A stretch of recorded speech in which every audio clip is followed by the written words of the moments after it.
Neuroscience and the soul is very, very important to the Christian church for two reasons. First of all, Gallup polls have indicated that there has been a steady loss of belief in life after death, as there has been an increase in the belief that we're our brains. The idea that many people have, and sensibly enough, is that if you're a brain and your brain dies, that's the end of you. And so if there is a soul, this means that there is more to us than our brains, and it tends to lend support to the idea that there's life after death. So the neuroscientific findings, if they do in fact undermine belief in a soul, has for many people undermined belief in life after death and made the gospel sort of pointless. What is the point of the gospel if this life is all there is? The second reason that this is important is because it appears that the Bible teaches that there's a soul. And if we are to revise the Bible's teachings in this area under the pressure of neuroscience, what's next?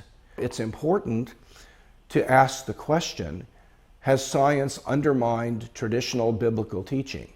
There is actually another reason why this matters to the average person.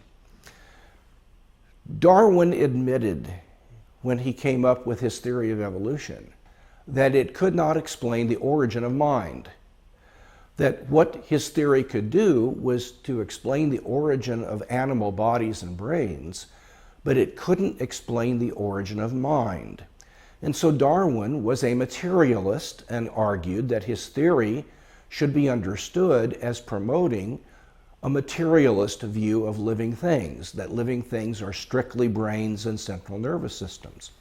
If, on the other hand, there's reason to think that consciousness and the soul aren't physical, that provides reasons for thinking there are limits to Darwinian explanation, and that there is the need for a God to create the soul and to create consciousness.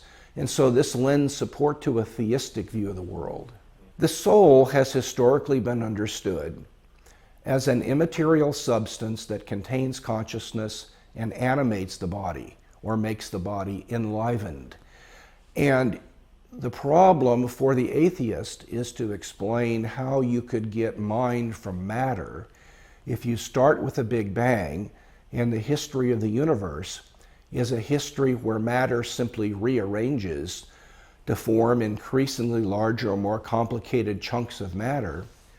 For many thinkers, what you're going to end up with are rearranged chunks of matter. There will be no account for how you could get mind coming into existence.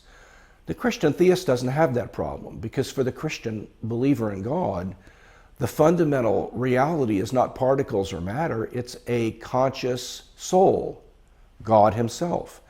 If the universe begins with a soul or a spirit that's conscious, there is no difficulty in explaining where this comes from, because it's part of your fundamental reality.